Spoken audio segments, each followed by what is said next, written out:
Hello viewers, today we are going to talk about method acting.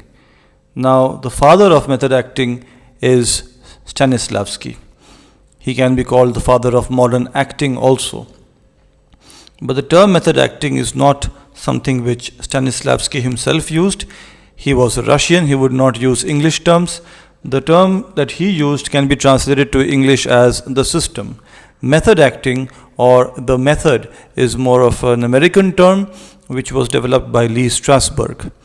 So in this video we will learn about Konstantin Stanislavski's contribution to acting, and I sincerely hope you will like listening to this description of the contribution of Konstantin Stanislavski to the world of acting.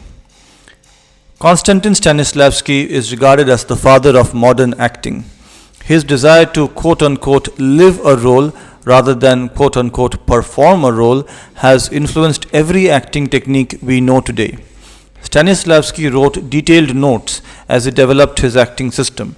These notes became a series of books such as An Actor Prepares, Building a Character, and Creating a Role that became the foundational text for training actors both in Russia and in the United States of America.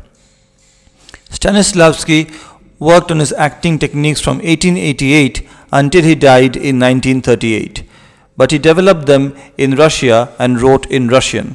Many of his earliest followers learned Stanislavski's method from other actors who had studied in his Moscow Art Theatre, because Stanislavski was continually experimenting with new ideas and because many of his students took his ideas and developed their own interpretations of his teachings. It can be challenging to pin down precisely what techniques are part of the system.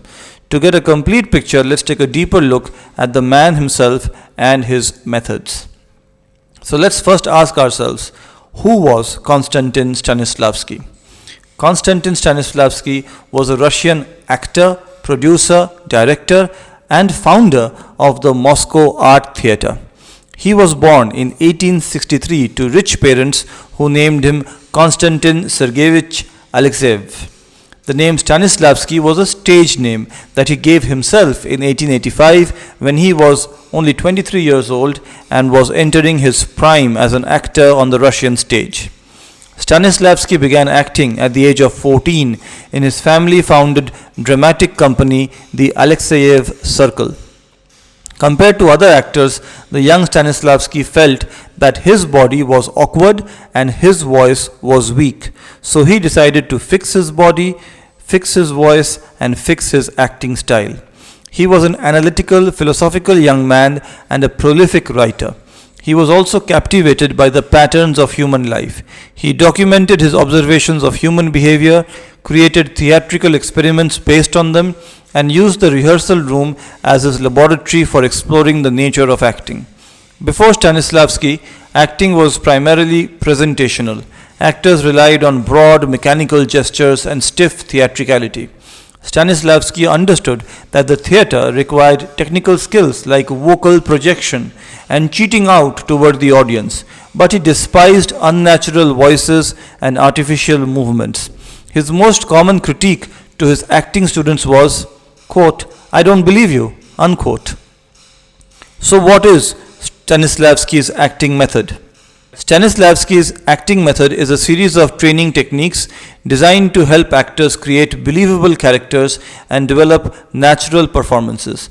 The late 19th century was a period of rapid change for the theatre, and playwrights like Anton Chekhov and Maxim Gorky, who were writing stories about everyday people, not about gods and kings.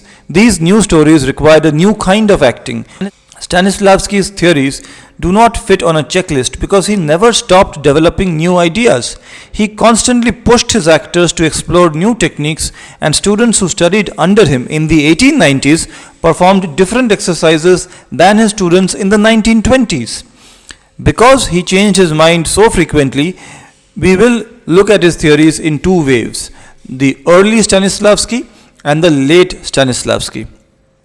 In his early work, Stanislavski was most concerned with creating living characters on stage. His techniques at the time focused almost entirely on psychological exercises.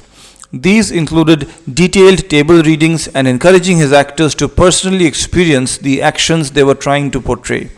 Near the end of his life, Stanislavski argued for finding harmony between internal and external acting preparation. Ultimately, he believed that the best acting connected an actor's inner world with specific performable actions on the stage. American actors can see the difference between early and late Stanislavski in the acting techniques of Lee Strasberg, whose work is based on early Stanislavski, and Stella Adler, who studied one-on-one with Stanislavski later in his life. Stanislavski's work changed the way actors thought about human behavior.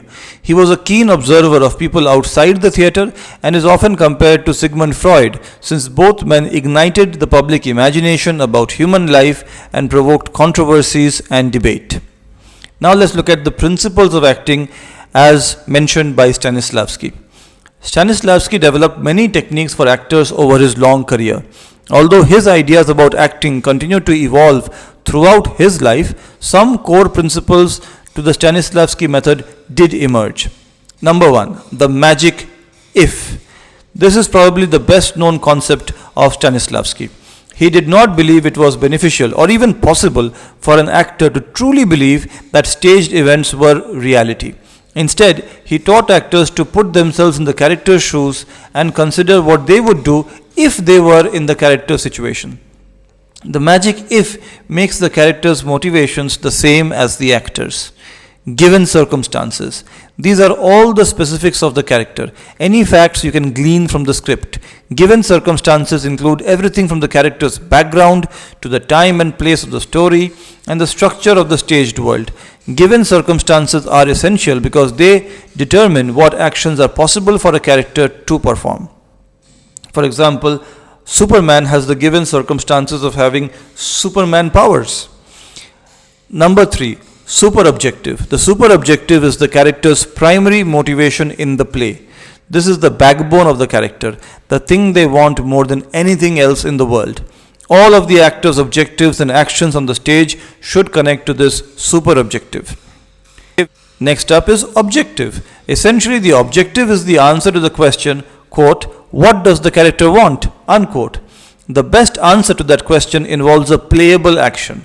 As Stanislavski writes, quote, every objective must carry in itself the germ of an action, unquote. Physical action. Stanislavski taught that actors must build a character's behavior through specific, concrete, performable actions. The best actions are achievable on the stage within the world of the play. Next up is communion. Believable action in the play must be directed to the other actors on stage, not the audience. When the actors communicate with one another through their actions, the performance captures more human truth than playing actions to the audience. Emotional memory. Stanislavski encouraged actors to develop their ability to observe emotional reactions in their daily lives. The emotional memories developed off stage provide the actor with strong feelings to draw from when their character experiences a similar emotion on stage. Subtext. Subtext is the final principle of Stanislavski's system of acting.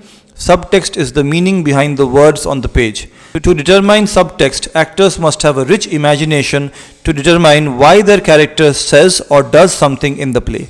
Subtext drives the performance of a play. Quote, spectators come to the theatre to hear the subtext, unquote, Stanislavski explains. They can read the text at home. They would not be able to find out what the subtext is. Stanislavski and his students found that by focusing on these ideas while performing a play, they would portray their characters more realistically instead of pandering to the audience. Their characters were more concerned with communicating to one another on stage. The actors were so focused on the character's inner life that they did not have time to be overly theatrical.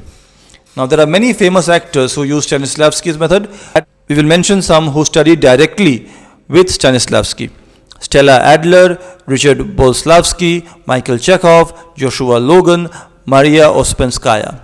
Lee Strasberg studied with both Maria Ospensky and Richard Boleslavsky. Laurence Olivier was an enthusiastic purveyor of Stanislavski's system, and John Gielgud wrote the foreword to the 1963 translation of Stanislavski's landmark book, An Actor Prepares. Of course, there were many offshoots of Stanislavski's system in the United States, most famously Lee Strasberg's method. Some celebrity actors who trained in or practiced method acting include Christian Bale, Marlon Brando, Meryl Streep, Natalie Portman, and Daniel Day-Lewis. No matter what you make of Stanislavski and the hype that surrounds him, his teachings changed the way the world thinks about theatre. His theories and the responses they spurred elevated the acting profession. Now let's talk about some of the benefits and drawbacks of Stanislavski's system. One benefit of Stanislavski's techniques is that they give actors a way of itemizing and talking about their process. Stanislavski actors are not grasping in the dark, waiting to be, quote, inspired, unquote. The system helps an actor deliver a compelling performance, even on a bad day. It provides actors with an entry point for any performance they are working on, no matter how far it is from their own personal experience. But Stanislavski's method has downsides as well. The concept of emotional memory is probably the most controversial. Emotional memory involves an actor activating the memory of a lived experience to help connect the actor to their character. Emotional memory, sometimes often called emotional recall, can be applied at various intensities and has developed a dangerous reputation. In the pursuit of heightening emotional memory, some actors merge their personal lives with their characters' lives in psychologically unhealthy ways. Stanislavski student Lee Strasberg is often blamed for introducing this level of intensity to the system because of his insistence that an actor fully believe their circumstances, an approach known as method acting. So what is the difference between method acting and Stanislavski's system? So Lee Strasberg's method acting, or simply method, was developed from Stanislavski's system, and the major difference between the two is how much emphasis they place on personal, affecting memories to build performances.